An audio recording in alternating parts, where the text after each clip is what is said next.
নিপুণ আক্তার নিজেকে একজন চলচ্চিত্র অভিনেত্রী হিসেবে পরিচয় দিলেও তিনি আসলে কয়টা মুভিতে অভিনয় করেছেন কিংবা তার কয়টা মুভি সুপারহিট হয়েছে সেটা আসলে তর্কের বিষয়।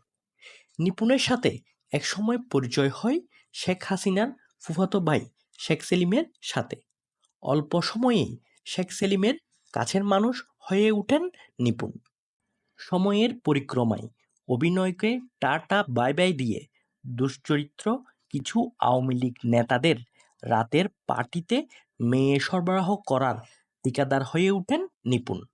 শুধু তাই নয়, শেখ সেলিমের মাধ্যমে প্রভাব বিস্তার করে রাজুক থেকে বহুতল ভবন নির্মাণের ড্রয়িং অনুমোদন করিয়ে দেওয়ার মাধ্যমে নিপুণ আয় করেন শত শত কোটি টাকা।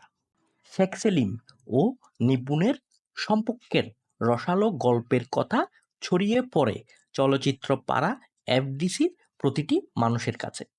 নিপুণের প্রথম স্বামী অপু। নিপুণের সাথে ডিভোর্সের পর শেখ সেলিমের ক্ষমতার ভয়ে তটস্থ অপু বিদেশে চলে যান। সিনেমায় কাজ না থাকলেও নিপুণের সম্পদ বাড়তে থাকে টি-20 স্টাইলে। 2016-তে ঢাকার বনানীতে নিপুণের মালিকানাধীন tulip nails and spa parlour উদ্বোধন করেন শেখ সেলিম। শোনা যায় পার্লারটি নিপুণকে উপহার হিসেবে দিয়েছিলেন শেখ সেলিম।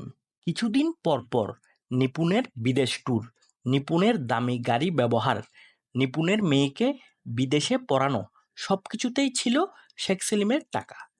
নিপুণের বিভিন্ন পারিবারিক অনুষ্ঠানও হাজির থাকতেন সেলিম। একসময় বাংলাদেশ চলচ্চিত্র শিল্পী সমিতির নেতা হওয়ার খায়েশ জাগে নিপুণের। 2022-এর 28শে জানুয়ারি বাংলাদেশ চলচ্চিত্র শিল্পী সমিতির নির্বাচনে সাধারণ সম্পাদক পদে দাঁড়িয়ে চিত্রনায়ক জাহিদ খানের কাছে হেরে যান নিপুণ। কিন্তু হেরেও যেন নিপুণ হারেন না। শেখ সেলিমের ক্ষমতা ইউজ করে আইনের মারপ্যাঁচে জায়েদ খানকে সরিয়ে সাধারণ সম্পাদকের চেয়ারে বসেন নিপুণ। পরবর্তী নির্বাচনে নিপুণ হেরে যান খল অভিনেতা ডিপজলের কাছে। প্রথমে নির্বাচনের ফলাফল মেনে নিলেও কিছুদিন পর ডিপজলকে পদ থেকে সরানোর জন্য তাফালিং শুরু করেন নিপুণ। 5ই আগস্টের পট পরিবর্তনের পর বর্তমানে ইউএসএতে আছেন শেখ সেলিমের রক্ষিতা নিপুণ।